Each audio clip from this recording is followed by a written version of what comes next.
दोस्तों, देश और दुनिया की ताजा और अहम खबरों में आपका स्वागत है। दोस्तों, देश और दुनिया की ताजा और महत्वपूर्ण खबरों को देखते रहने के लिए जुड़े रहिए हमारे साथ और हमेशा अपडेट रहे लेटेस्ट खबरों से। आज की मुख्य और ताजा खबरों के मुताबिक जानेंगे कि अब अकेला पड़ा भूमाफिया चीन, भारत के समर्थन में आई दुनिया की तमाम महाशक्तियां। जी हां, इसी के साथ दोस्तों नरेंद्र मोदी से जुड़ी बड़ी खबर है। जी हां, उन्होंने गरीबों के लिए एक बड़ा ऐलान किया है, तो उसके बारे में भी आपको बताएंगे। इसी के साथ दोस्तों पतंजलि की दवा कोरोनिल को बाजार में मिल गई है बिक्री की मंजूरी। अब इन शर्तों पर होगा दवाई का वितरण।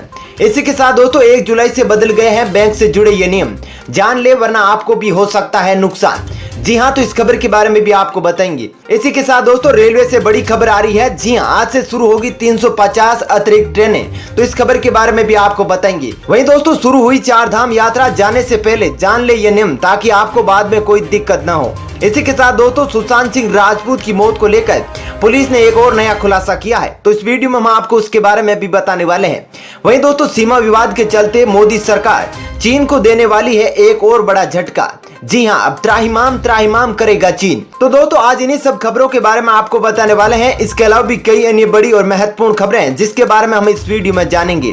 तो दोस्तों वीडियो को अंत तक जरूर देखें। साथ ही दोस्तों वीडियो के बारे में आपकी जैसी भी राय हो कमेंट करके जरूर बताइए। साथ ही दोस्तों अपने राज्य व जिले का नाम कमेंट करके जरूर बताएं ताकि हम आपके कमेंट्स पढ़कर आपके गृह क्षेत्र की खबरें आप तक ला सके।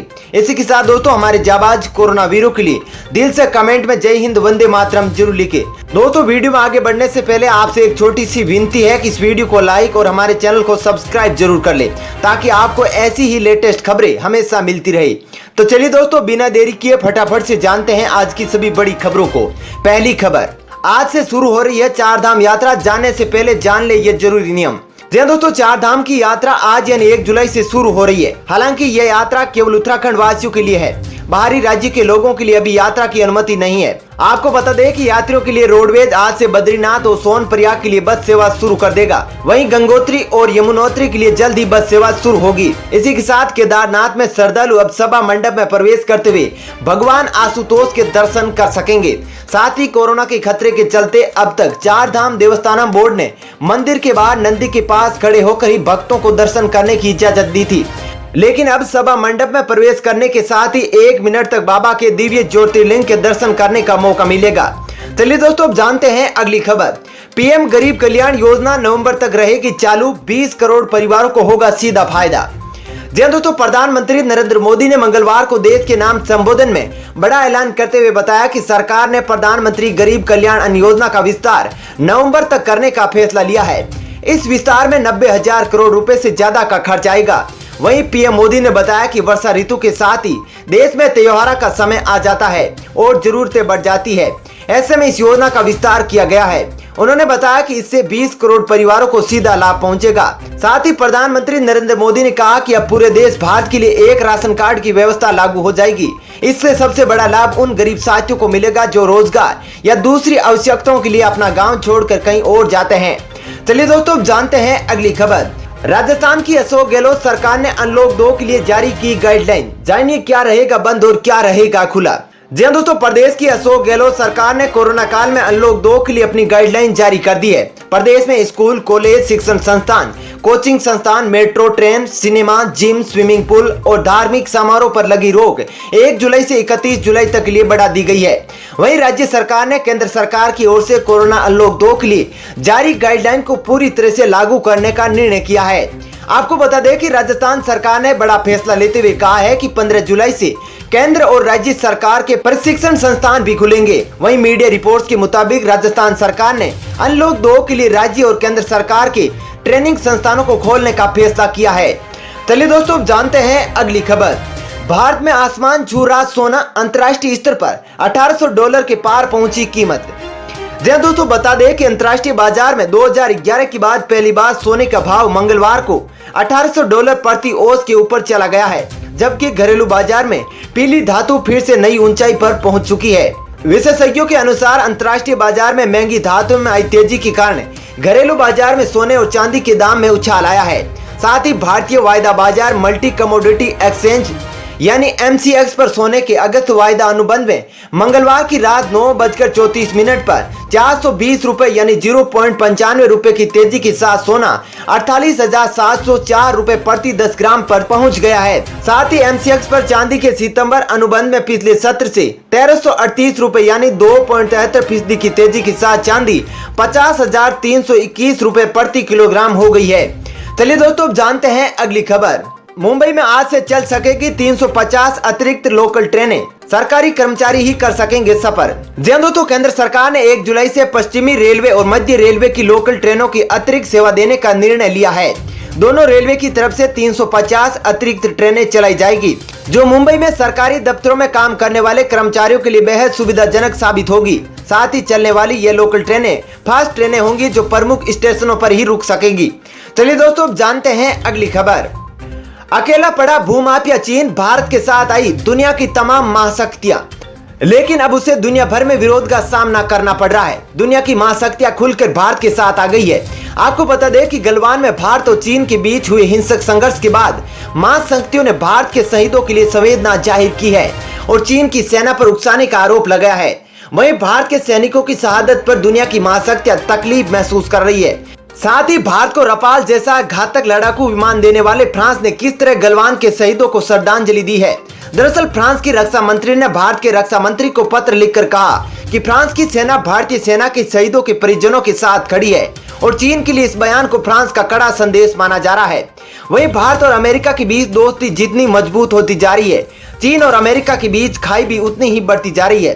दरअसल दुनिया की महाशक्ति अमेरिका भी उन देशों में शामिल है जिसने गलवान के बाद सबसे पहले भारतीय सैनिकों के साथ संवेदना जाहिर की थी। साथ ही अमेरिका और फ्रांस जैसी महाशक्ति अगर भारत के समर्थन में खुलकर आ गई है तो जो देश चीन से पीड़ित है उन्हें भी भारत से उम्मीद दिखाई दे रही है। दरअसल चीन ने तिब्बत पर अवैध कब्जा किया है। अब तिब्बत के लोग भी भारतीय सेना का समर्थन कर रहे हैं। इससे पहले ताइवान के लोग भी गलवान के बाद भारत के पक्ष में खड़े हुए थे। वहीं चीन के साथ भारत के बढ़ते तनाव के बीच जापान की नौसेना ने तो भारत के साथ युद्धाभ्यास भी करके चीन को बड़ी चुनौती दी थी। चलिए दोस्तों, जानते हैं अगली खबर। पतंजलि की कोरोनिल के क्लिनिकल ट्रायल को मिली मंजूरी, अब इम्यूनिटी बूस्टर दवा के रूप में हो सकेगी बिक्री। जी हाँ दोस्तों, योग गुरु स्वामी रामदेव की कंपनी पतंजलि आयुर्वेद और दिव्य योग फार्मेसी की कोरोनिल दवा को केंद्रीय आयुष मंत्रालय ने हरी झंडी दे दी है।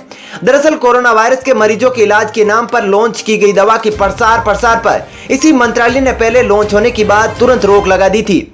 वहीं उत्तराखंड के स्टेट ड्रग कंट्रोलर ने दिव्य योग फार्मेसी को नोटिस भी भेजा था, मगर अब आयुष मंत्रालय ने इस दवा को बेचने की अनुमति दे दी है। हालांकि मंत्रालय ने इसके लिए कुछ शर्तें भी लगाई है। इन शर्तों में कहा गया है कि स्टेट ड्रग लाइसेंसिंग अथॉरिटी द्वारा जारी लाइसेंस के आधार पर ही पतंजलि आयुर्वेद इन दवाओं की बिक्री कर सकेगा, लेकिन कोरोना के नाम पर ये दवाएं नहीं बेची जा सकेगी। साथ ही दवाओं के लेवल पर कोरोना का जिक्र भी नहीं होना चाहिए। वहीं मंत्रालय ने गाइडलाइन के तहत बाबा रामदेव की कंपनी को क्लिनिकल ट्रायल की जारी रखने की अनुमति दे दी है। आपको बता दें कि हरी झंडी मिलने के बाद अब बाबा रामदेव की कोरोनिल और स्वास्थ्य वटी बाजार में इम्यूनिटी बूस्टर दवाओं के रूप में बेची जा सकेगी। चलिए दोस्तों, अब जानते हैं अगली खबर। मोदी सरकार चीन को दे सकती है एक और बड़ा झटका, देश में उठी एक और मांग। जी दोस्तों, भारत में 59 चाइनीज ऐप को बैन किए जाने के फैसले से चीन में हड़कंप है। वहीं इसी बीच भारत में नेपाल के चाइनीज पावर प्रोजेक्ट से बिजली न खरीदने की मांग भी तेज हो गई है। दरअसल चीन की कई कंपनियां नेपाल में पावर सेक्टर में खूब निवेश कर रही है और ऐसी कंपनियों से बिजली खरीदने से इन चीनी कंपनियों को काफी फायदा हो रहा है। वहीं आपको बता दें कि पिछले दिनों नेपाल ने भी चीन के इशारे पर भारत के साथ सीमा विवाद उठाया था। इसके अलावा लिपू लेक और काला पानी समेत दूसरे इलाकों पर अपना दावा ठोका था। चलिए दोस्तों, अब जानते हैं अगली खबर। 1 जुलाई से बदल गए एटीएम से कैश निकालने और सेविंग्स अकाउंट से जुड़े कई नियम। जी दोस्तों, कोरोना वायरस के मद्देनजर देश भर में लॉकडाउन की घोषणा के ही दिन यानी 24 मार्च 2020 को वित्त मंत्री निर्मला सीतारमण ने एटीएम चार्जेज और सेविंग अकाउंट्स के लिए न्यूनतम राशि रखने की बाध्यता को 3 महीने के लिए हटा दिया था। इसके बाद ग्राहकों को किसी भी बैंक के नजदीकी एटीएम से कितनी भी बार पैसे निकालने की छूट मिल गई थी। साथ ही ज्यादा ट्रांजैक्शन पर भी अतिरिक्त चार्ज देने की जरूरत नहीं रही थी। वहीं सरकार ने कहा था कि छूट इसलिए दी गई है ताकि कैश निकालने के लिए लोगों को घर से दूर जाना ना पड़े। ये दोनों छूट 30 जून 2020 तक के लिए थी, यानी आज से ये नियम बदल जाएंगे। चलिए दोस्तों, जानते हैं अगली खबर। चीन ने भारतीय अखबारों और वेबसाइटों पर लगाई रोक, साथ ही टीवी चैनल को भी किया बैन। जी हाँ दोस्तों, लद्दाख की गलवान घाटी में चल रहे तनाव के बीच चीन ने बीजिंग में भारतीय समाचार पत्रों और वेबसाइटों पर रोक लगा दी है। चीन ने भारतीय सरकार द्वारा सोमवार को 59 चाइनीज ऐप पर प्रतिबंध लगाए जाने से पहले ही भारतीय वेबसाइटों को बैन कर दिया था। हालांकि भारत में चीनी अखबारों और वेबसाइटों पर किसी तरह की रोक नहीं है, लेकिन अब बीजिंग के लोग वर्चुअल प्राइवेट नेटवर्क यानी वीपीएन सर्वर के बिना भारतीय समाचार पत्रों और वेबसाइटों को नहीं खोल सकेंगे। साथ ही बीजिंग में राजनयिक सूत्रों के अनुसार भारतीय टीवी चैनल भी अब केबल नेटवर्क और डीटीएच से गायब हो गए हैं। हालांकि भारतीय टीवी चैनलों को आईपीटीवी के माध्यम से एक्सेस किया जा सकता है। चलिए दोस्तों, अब जानते हैं अगली खबर। सुशांत सिंह राजपूत की मौत के बाद पुलिस को मिला अहम सबूत। जी हाँ दोस्तों, सुशांत सिंह राजपूत सुसाइड मामले की जांच में जुटी मुंबई पुलिस के मुताबिक एक फैक्ट सामने आया है। आपको बता दें कि सुशांत सिंह राजपूत की आत्महत्या करने से पहले ही उनके विकिपीडिया की पेज हिस्ट्री पर 8:59 पर उनके आत्महत्या करने का अपडेट आ गया था।